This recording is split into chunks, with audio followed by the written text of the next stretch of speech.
Hello there. Yeah, I haven't been showing myself on this thread for a while, so I decided it'd be time. And I have a kind of an interesting video today for you guys to listen to and watch while you're having a shit. Like, honestly, I don't mind where you watch my videos because I just couldn't care less, to be honest. So this video will be a story time. When was the last time I did a story time? I have no idea. I have no fucking clue. I used to do these all the fucking time, and now my life has become boring and monotone. But slowly started to change. This video will be a story time about how I got pretty much fucking molested at Bristol Airport by airport security. So it should be fun. And so yeah, let's just jump right in. Oh shit. Okay, so like a month. Sorry about the shakiness. So like about a month ago, I was in England. I went to Bristol. Well, not really Bristol. I was in Newbury, which is like an hour from Bristol to here, and it's an hour from London. It's like in the middle of England. Well, not really, but you know what I mean. And it's a small, nice, peaceful village. It was like a really spontaneous kind of trip because my parents kind of got pissed off with sitting alone at Christmas, and my auntie lives over in Newbury, and Bristol is the closest airport to Newbury. That no ghetto airline like Flybe that will collapse in like 2 days flights to. So yeah, so we got kind of pissed off with it. Well, my parents did. They got pissed off with sitting alone, and just 15 hours before the flight, booked our tickets. So that was handy dandy, whatever, fine, okay, plane ride, whatever, Ryanair, I love Ryanair. Good flight, had a fucking incident on that flight, but like I'll say that in another video sometime, I don't know. Yeah, and so was a nice day over in England. We had a nice what's it called, New Year's. Yeah, we had a nice New Year's celebration party thing. It was okay, it was good, nice trip. We went to London. I visited the Concorde. It was pretty fucking nice. I mean, like nothing. I were nothing to complain about.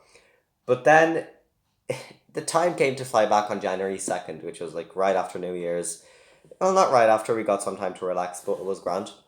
So we get to Bristol Airport and we get there. We have like 3 hours after departure, so it's grand. Like we're not worried in any way that we're gonna miss our flight.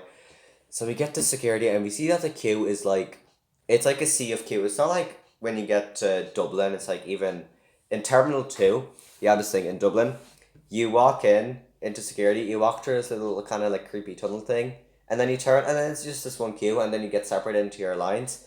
In Terminal 1, you walk in this. I like the system at Terminal 2. I don't like the system at Terminal 1.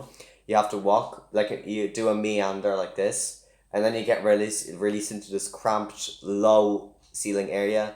Yeah, that's enough about Dublin though. In Bristol, they had the exact same thing.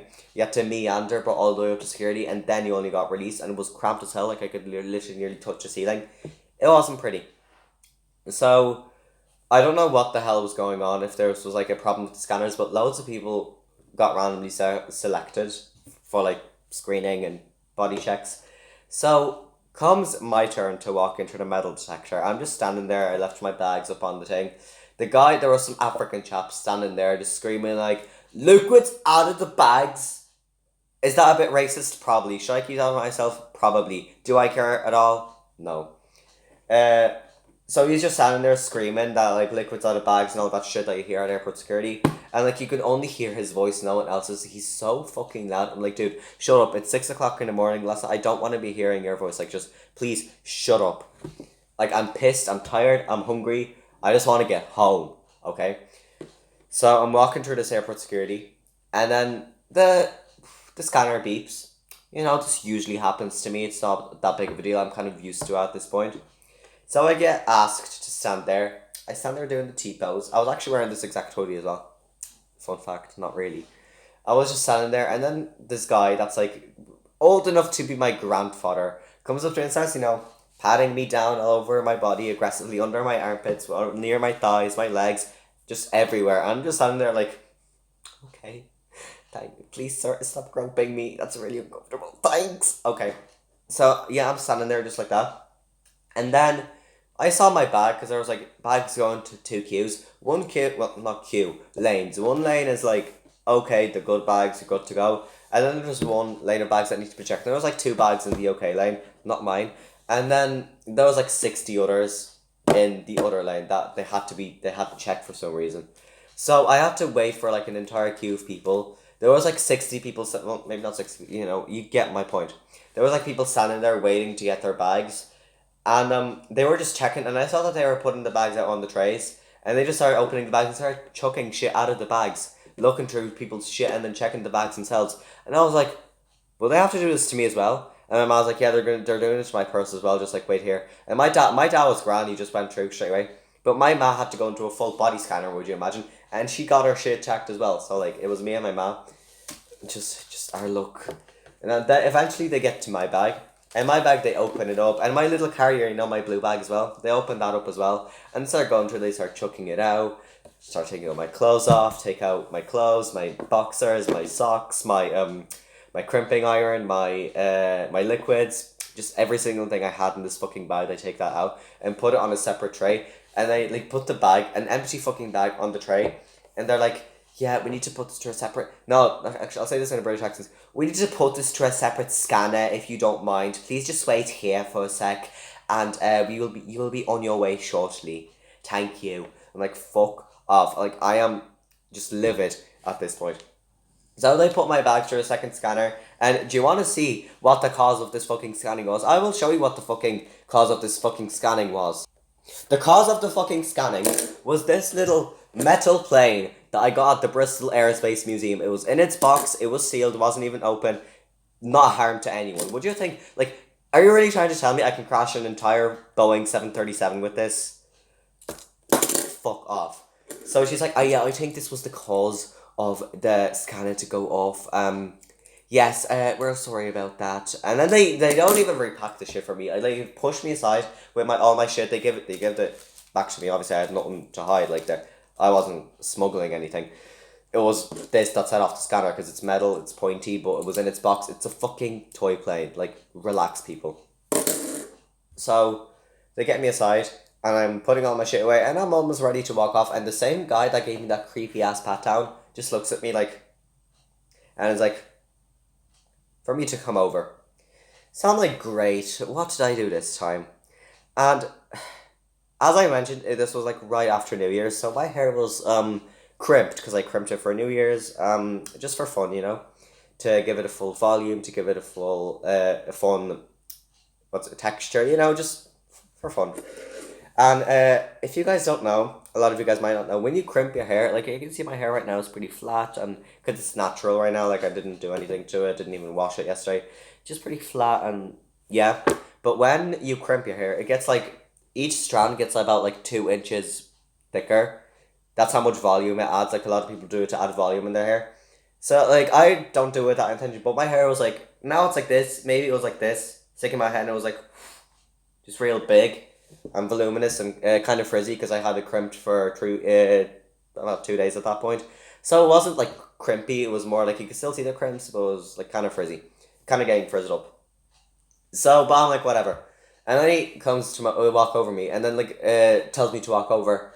And oh yeah, I'll include a picture, if you guys don't believe, of an ugly picture of me with crimped hair, if to see how big it actually gets.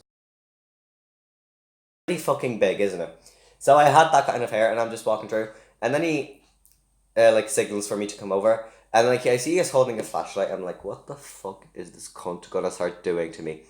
So he goes, yes, we need to check your hair because it's really big, and there's a suspicion that you might be smuggling drugs in there. So we just need to check your hair. So please take a seat and just sit down and relax. Please be calm. This will only take a minute. Thank you. I'm just sitting there like, my dad's just like, bitch, what? Bitch, what the fuck are you saying? I'm hiding fucking drugs in my hair. Do I look like a fucking threat to anyone? Do I? Do I look like a fucking drug dealer for the IRA? Like, what next? Like, yeah, I'm carrying a fucking bomb, and I'm gonna blow up this fucking plane, and I'm gonna sell drugs in Dublin on the back street in Clontarf. Yeah, definitely. Thank you, Mr. fucking buff security man.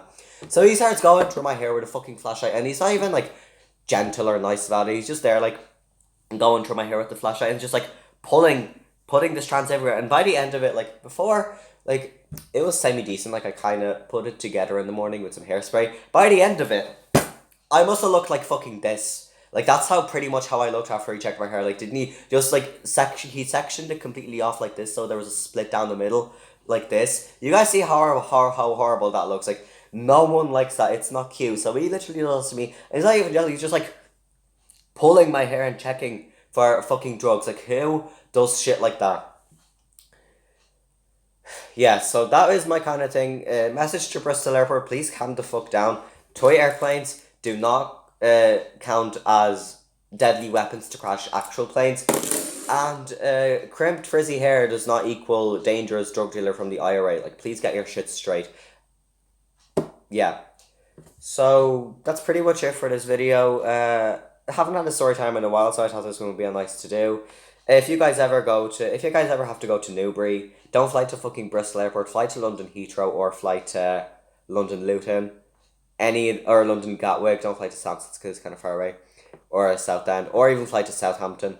Just anywhere that is. If you need to go to Bristol, fly to Southampton. Just don't fly anywhere that is Bristol. Stay away from that airport. Honestly, like it's an okay airport in itself, but the security is just the worst I have ever seen. Like, they're not even that paranoid in America, and I thought they were paranoid in America. I was very wrong. Anyway, so that's it for this video, and I'll be back with some uploads on Tuesday because I have a day off because teachers are striking in my country. Yes. So, yeah, that's it for now. Bye.